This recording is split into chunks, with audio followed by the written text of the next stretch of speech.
ఇప్పుడే country delight యాప్ని download చేసుకోండి. Download the country delight app now.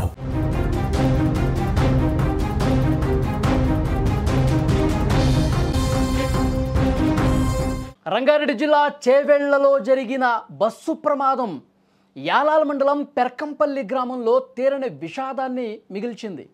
ఒకే కుటుంబానికి చెందిన ముగ్గురు అక్క చెల్లెళ్ళు తనుష, సాయిప్రియ, నందిని ఈ ప్రమాదంలో చనిపోవడంతో ఆ గ్రామం, ఆ కుటుంబం పూర్తిగా శోకంలో మునిగిపోయినటువంటి పరిస్థితి.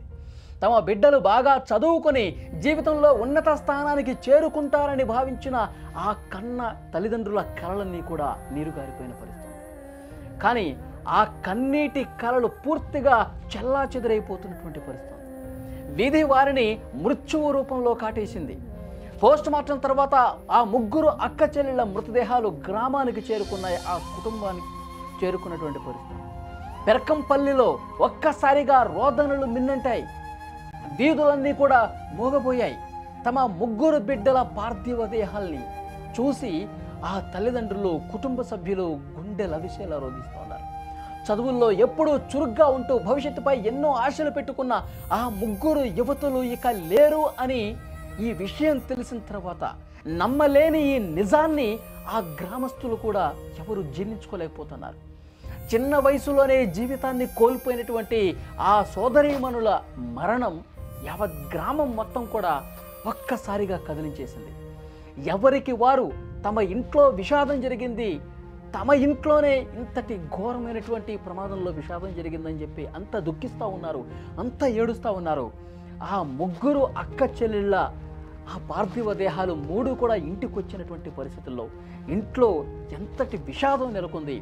ఆ కాలనీలో ఉన్న వాళ్ళ ఇంటి దగ్గర చుట్టుపక్కల ఉన్న ప్రతి ఒక్కరు, ఈ ముగ్గురు అక్క చెల్లెళ్ళతో పరిచయం ఉన్న ప్రతి ఒక్కరు కూడా, ఎందుకంటే అక్కడ ఎంతో సంతోషంగా ఇంటికి వచ్చిన ప్రతి సందర్భంలో కూడా అక్కడ ఇరుగు పొరుగు వాళ్ళతో ఎంతో సఖ్యతగా కనిపించేవాళ్ళు.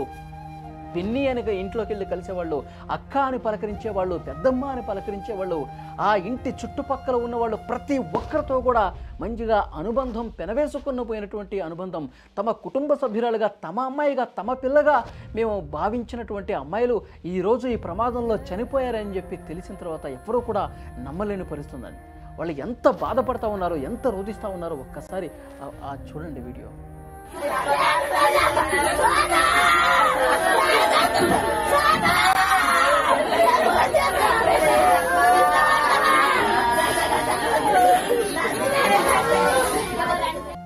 ఇది చూసిన తర్వాత అక్కడ ఆ ఇంటి చుట్టుపక్కల ఉన్న వాళ్ళందరూ కూడా వాళ్ళ భౌతిక కాయాలు ఇంటికి వచ్చిన తర్వాత ఆ కుటుంబ సభ్యులతో పాటు కన్నీళ్లు పెట్టుకుంటూ ఉన్నారండి. ఎందుకంటే నిన్న ఆదివారం రోజు కూడా ఆ ఇంట్లోనే ఉన్నారు వాళ్ళందరూ. ఆ ముగ్గురు అక్క చెల్లెళ్ళు ఆదివారం అంతా కూడా వాళ్ళతోనే గడిపారు. అక్కడ చుట్టుపక్కల ఉన్నటువంటి వాళ్ళు అందరూ కూడా నిన్ననే మనం మాట్లాడాము, నిన్ననే వాళ్ళతో చాలా సంతోషంగా గడిపామని చెప్పి భావించిన వాళ్ళు కూడా వాళ్ళు విగత జీవులుగా ఇంటికి వచ్చిన తర్వాత అస్సలు పూర్తిగా ఈ ప్రమాదం బారిన పడి వాళ్ళ దేహాలు ఇంటికి వచ్చిన తర్వాత కన్నీళ్లు పెట్టుకుంటున్నారు. అయ్యో ఎంత ఘోరం జరిగిపోయిందే, మన ఇంట్లో జరిగినటువంటి ప్రమాదంగా వాళ్ళందరూ కూడా బాధపడుతున్న పరిస్థితి. ఆ పెళ్లిలో గత నెల 15వ తారీఖు వాళ్ళ అక్క పెళ్లిలో వాళ్ళు ఎంత సంతోషంగా గడిపారు చూడండి. అక్క చెల్లెళ్ళందరూ కూడా దాండియా ఆడుతూ, డ్యాన్సులు చేస్తూ సంతోషంగా, ఎంతో చురుగ్గా, యాక్టివ్గా కనిపించేటువంటి ఆ ముగ్గురు పిల్లలు, ఆ ముగ్గురు ఆడపిల్లలు, ఆ ముగ్గురు సోదరీమణులు ఈ ప్రమాదంలో కన్ను మూశారంటే ఎవ్వరూ కూడా నమ్మలేకపోతున్నారండి. ఆ ఇంట్లో, ఆ వీధిలో ఉన్న ప్రతి ఒక్కరు కూడా ఇప్పటికీ కూడా వాళ్ళు నమ్మలేని పరిస్థితి. కానీ ఆ తల్లిదండ్రులు మాత్రం మా పిల్లల్ని మేమే చంపుకున్నామన్నంత ఇదిగా వాళ్ళు గుండెలు బాదుకుంటూ రోధిస్తూ ఉన్నారండి. ఎందుకంటే ఈరోజు ఉదయాన్నే, సోమవారం రోజు ఉదయాన్నే 4:40 మొదటి బస్సు అని చెప్పి వాళ్ళు వెంటనే రెడీ అయిపోయి నేనే నా బైక్ మీద ఎక్కించుకొని ఆ పిల్లల్ని నేను బస్సు ఎక్కించాను, ఆ బస్సు చాలా ఇరుగ్గా ఉంటుంది వద్దని చెప్పేసి ఎవరు అన్నారంట. అయినప్పటికీ కూడా సరే త్వరగా వెళ్ళిపోతారులే అన్న ఉద్దేశంతో త్వరగా ఎక్కించి పంపించాను, నేనే నా పిల్లల్ని చంపుకున్నానా అని చెప్పి ఆ తండ్రి అక్కడ ఆ ప్రమాదం జరిగిన ప్లేస్లో ఆ ఆసుపత్రి దగ్గర రోధిస్తూ ఉన్నాడండి. కానీ ఆ తల్లి నిజంగా ఏడ్చి కన్నీళ్ళు ఇంకిపోయానండి. కన్నీళ్ళు రావట్లా, ఏడ్చి మొత్తం పూర్తిగా ఇంకిపోయినటువంటి పరిస్థితి ఉంది. ఆ తల్లి కూడా ఆపింది.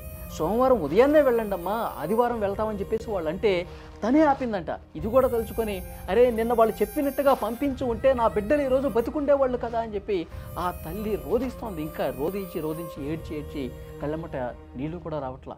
సొమ్మసెల్లి పడిపోయింది ఆమె ఆసుపత్రి దగ్గరే. ఎంత బాధ చూడండి.